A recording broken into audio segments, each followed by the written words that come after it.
Well, everyone, it's time for us to go and take a look at the iPhone 5S and see how this particular iPhone holds up in 2025. Now, number one, I don't think really anybody should be buying an iPhone 5S in this day and age anymore. This is a significantly older type of device, and I definitely will tell you this is one of those types of iPhones that, I think the time has gone. It just doesn't really make a lot of sense to go and buy this type of device, and I think that's just kind of one of those big things to kind of keep in mind here. Now, I do think if you are going to go through and pick up an iPhone, there are still a lot of really good iPhones I would recommend people to buy this year, so I will leave those linked down in the description below, where you can go and get those iPhones from there, and you can help support the channel at the exact same time. Now, starting off with the outside of these particular iPhones, or this one, the iPhone 5S came out in 2013, and this iPhone this particular year is about to turn like 12 years old, which is crazy. Like, imagine being able to still say that an iPhone is 12 years old. Like, that's just so insane to me. And this is one of those devices that I look at, and I'm like actually very, very happy with the way this device has been holding up, right? This is a really, really good device for how old it is,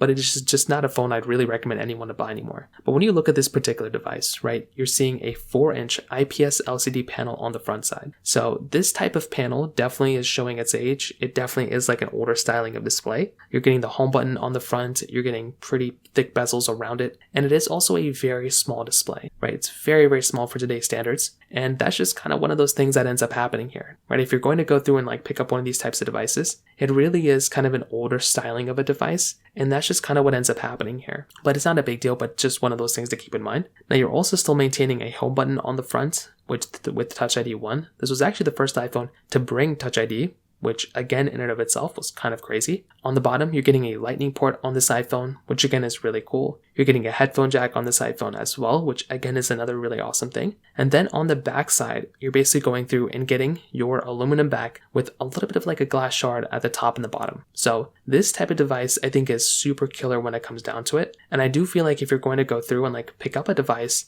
it is actually a really, really interesting thing, right? Because, it still feels like a pretty expensive phone. I feel like if you're going to go through and like buy a device like this, it is actually pretty impressive because it still feels like a pretty expensive device when it comes down to it. Is it perfect? No, clearly it definitely shows its age. But for how old it is, like I'm actually pretty surprised that this is like a 12-year-old phone because it still turns on. I still remember using this thing a little bit when it like eventually, when I eventually bought it. I never used it as my main device, but still it's a very interesting device to say the least. But there are a lot of things that are missing out on this device when compared to the major flagships nowadays. Number one, no OLED display. That in and of itself would probably be a major turnoff for a lot of people, including myself. No high refresh rate, no high brightness panel here. That's another very important big thing to keep in mind here too. On top of those things, you're also missing out on things like IP certification, wireless charging, USB Type-C, multiple camera setups. Like there are a lot of things that this phone is missing out on, including software updates to say the least. This phone is definitely missing out on a lot of things,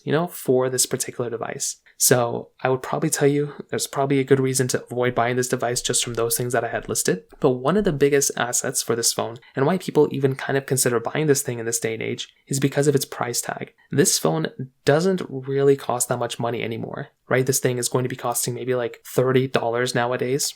So it's really not that expensive of a device. It's really not that expensive of a phone. And that's just kind of what ends up happening here, right? So kind of keep that in mind. If you're going to go through and like pick up a phone, just kind of keep that in mind, right? Go through and just kind of, think about that before buying this type of device that, it might be cheap, but it might not be worth it. Now, when it comes down to the camera side, this is also one of those things to keep in mind there too. So with this device, this phone is going to be giving you an 8 megapixel camera on the backside. So that is kind of one of those things to keep in mind, as well as a 1.2 megapixel standard camera on the front. So that right there is another very, very important thing to keep in mind, right? Because if you're going to go and buy this phone, you're definitely going to be getting, once again, a little bit of a different type of experience when it comes down to its camera. You're not getting like 4K in the back. You're not getting any type of capability like that either. So you're really going to have to kind of think about that when it comes down to this type of device, right? If you're going to go through and like pick up this type of phone, are you going to be getting that type of like good experience that you want? And I think that is one of those big things to keep in mind here, because I would hate for you to go ahead and buy a phone and have it like just giving you like a very, very lackluster type of camera. So I think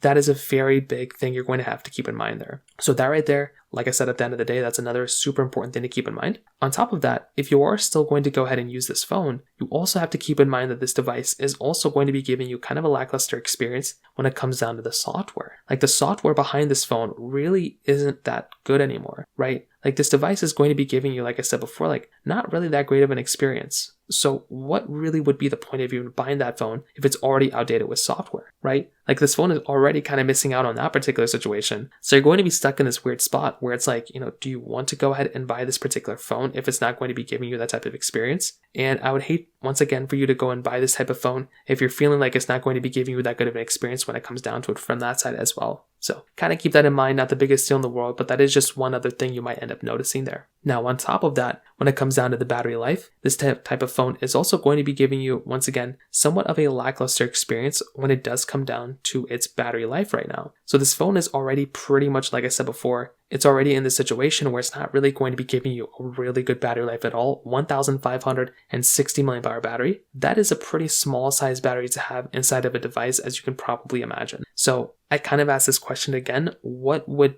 technically be the point of buying this type of device, right? Is it to go and buy it and just kind of have a device as like a side phone? If that's the case, then maybe this phone will be all right. But if you're planning on buying a phone to use on an everyday basis, this is probably not going to be a good device for you, right? I feel like this is probably going to be an issue. So you're going to have to keep that in mind.